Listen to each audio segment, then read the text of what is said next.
Greetings and welcome to Chained Opinion Podcast. Hello, everyone. Today, we're doing an insightful exploration, really digging into the potential future of Apple's iPhone lineup. Yep, specifically focusing on what might be coming with the iPhone 17 series. Exactly. We're looking at possible changes, external factors too, things that could shape these phones. We've gathered quite a bit on rumor designs, potential pro features, and importantly, the whole situation with tariffs and pricing. Right. So, okay, let's sort of unpack this. What jumps out at you first from all the information swirling around? Well, it's the sheer amount of potential change being talked about this early. It feels like Apple might be thinking about some pretty big shifts. I agree. It feels significant. And maybe first up, let's talk about this possible new model, the iPhone 17 Air. Ah, yes, the Air. The rumor is it's replacing the Plus model. And the big focus seems to be making it incredibly thin. You know, like we saw with the latest iPads, that push for thin. Yep. That's true. The ultra-thin trend is definitely gaining steam. It's interesting to see if they think that'll work for a phone with all the components packed in. We've even seen these alleged hands-on images, dummy units they're calling them. Oh, yeah. What do they show? They suggest a matte back finish and a single camera module that sort of protrudes a bit. Actually reminds me a little of the old Google Nexus 6P look. Huh, okay. Bit of a throwback, maybe. And the layout otherwise. Buttons and stuff. Seems pretty consistent with what we expect for the iPhone 16 series. Volume rockers, action button on the left, apparently the camera control button on the right, too. Makes sense, keeping some continuity. But the thickness is the main story here. That's the really eye-opening part.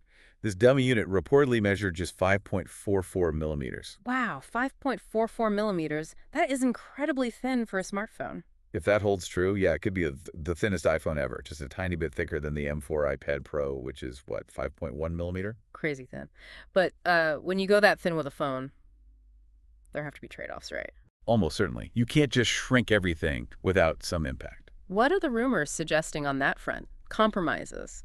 Well, the information we have points to the 17 Air, likely having just that single rear camera, similar to maybe a more, let's say, standard or budget-focused model. Okay, so camera versatility might take a hit. What about the front?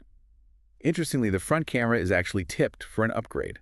24 megapixels, which is a decent jump, good for selfies, video calls, that sort of thing. So an upgrade there.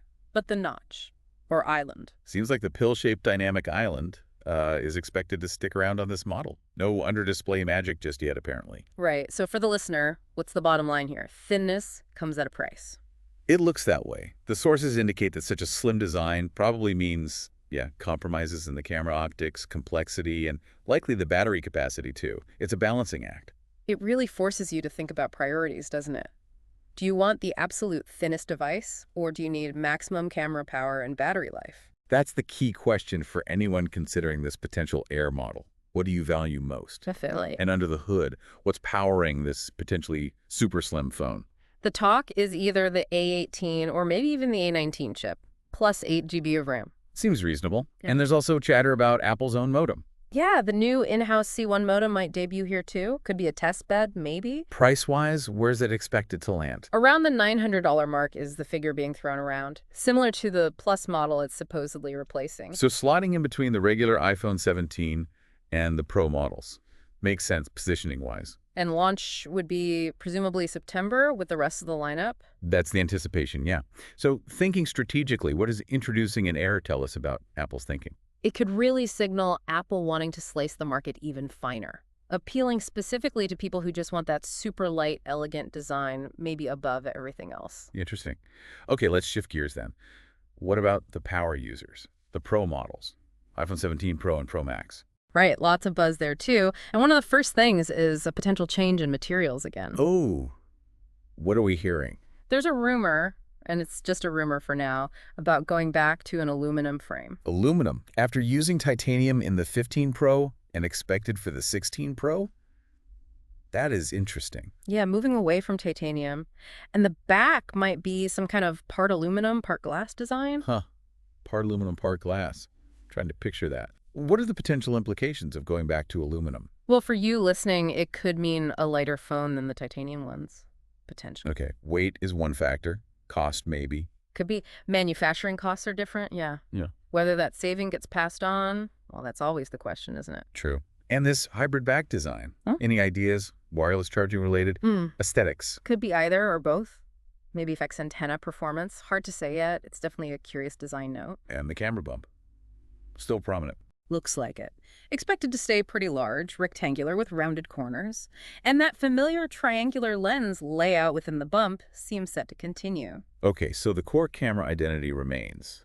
What about the screen?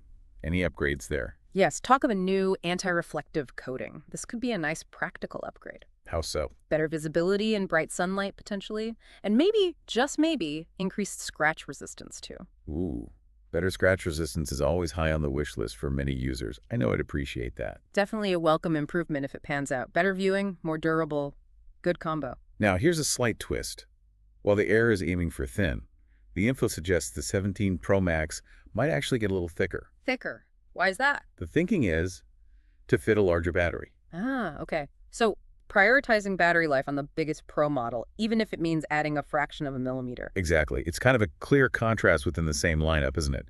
Air goes thin, Pro Max maybe prioritizes endurance. It really shows Apple trying to cater to different priorities, even within that premium Pro tier.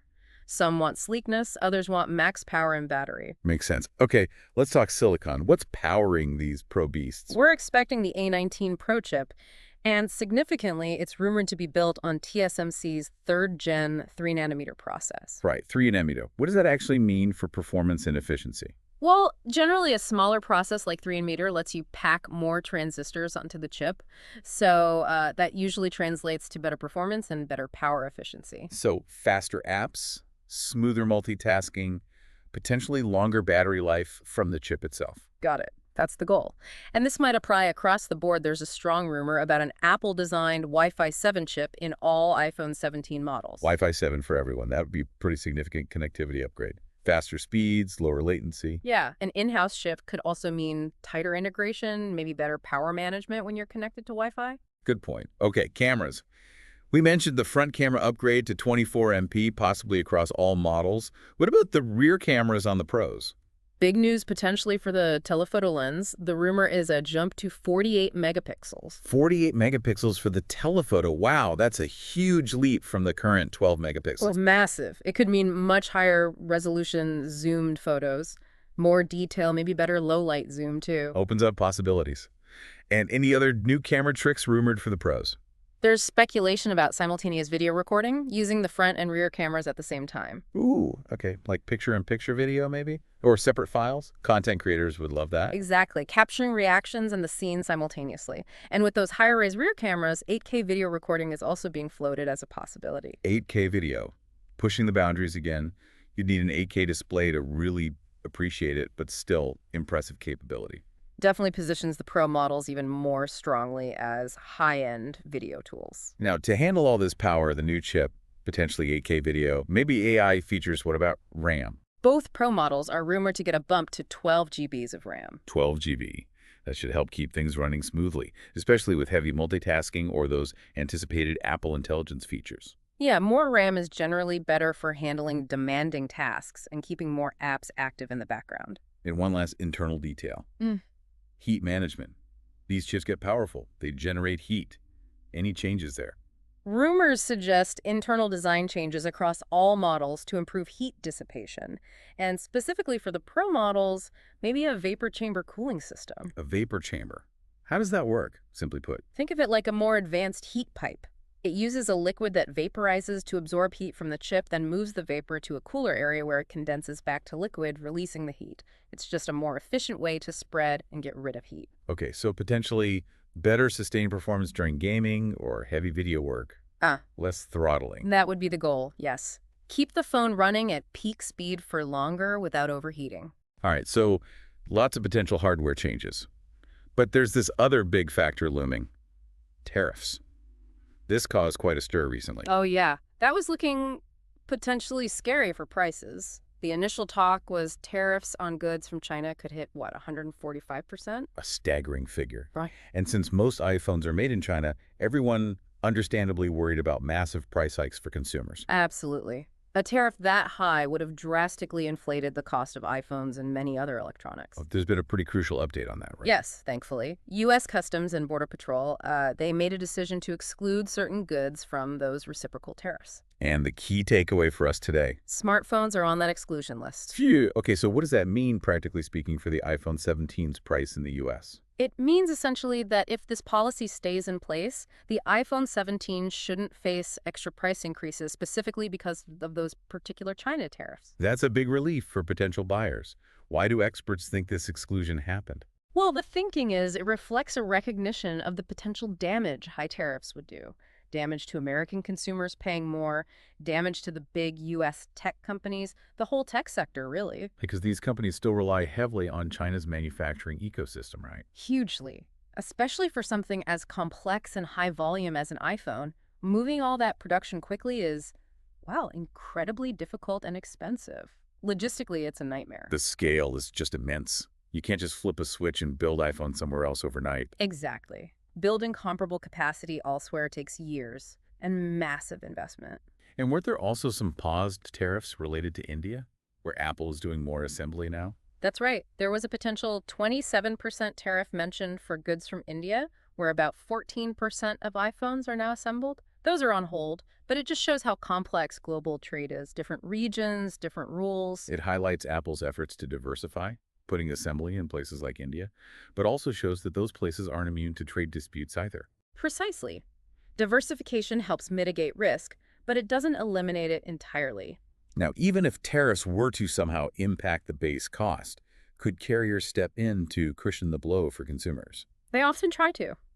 Carriers have their own strategies. They might absorb some costs or offer better trade-in deals for your old phone or stretch out financing plans over longer periods. Right, make that monthly payment look a bit more manageable. They want people upgrading, so they have incentives to smooth out price shocks where they can. What about the idea of making iPhones in the U.S.? That comes up periodically. Is that realistic? Well, industry experts are pretty skeptical about large-scale production in the U.S., at least in the short term. Short-term meaning? Best case estimates seem to be around 5 years just to get mass production capabilities up and running. And a 100% US-made iPhone from components to assembly, that's seen as highly unlikely. Yeah, the supply chain for components is just so globally distributed, primarily in Asia. So even if final assembly happened more in North America, most of the internal parts would still likely come from Asia. That's the reality. And those imported components could still be subject to tariffs depending on trade policies. It's incredibly interconnected. It really is a complex web. So the bottom line on tariffs and the iPhone 17 price. The experts really stress that the situation is still, well, fluid, uncertain. So no guarantees yet. Pretty much. The final price tag we see in September will depend heavily on whatever tariff policies are actually in place then. We just have to wait and see how it plays out. It's a crucial factor to watch. Okay, well, hopefully this exploration has given everyone listening a clearer picture of what might be ahead for the iPhone 17. From potential design shifts like that thin air model to upgrades for the pros, and then these big external economic factors like tariffs. It's a lot to consider. And the tech landscape is always shifting. These are definitely the kinds of things that will influence the phones we actually get our hands on later this year. Indeed. Thank you so much for joining us for this insightful look on Chained Opinion podcast. Thanks for tuning in. If you found this informative, well, please do share it with anyone else who might find it interesting. And definitely subscribe so you don't miss our future tech explorations. And we'd love to hear your thoughts. Leave a comment with your take on these rumors or any questions you still have. Absolutely. And remember, you can find Chained Opinion Podcast as an audio podcast on both YouTube Music and Spotify. So as you mull over all these possibilities, maybe consider this thought. How might these rumored design directions, coupled with the ongoing uncertainties of global trade, ultimately change not just the price, but maybe your fundamental expectations of what a premium smartphone should even be in the coming years?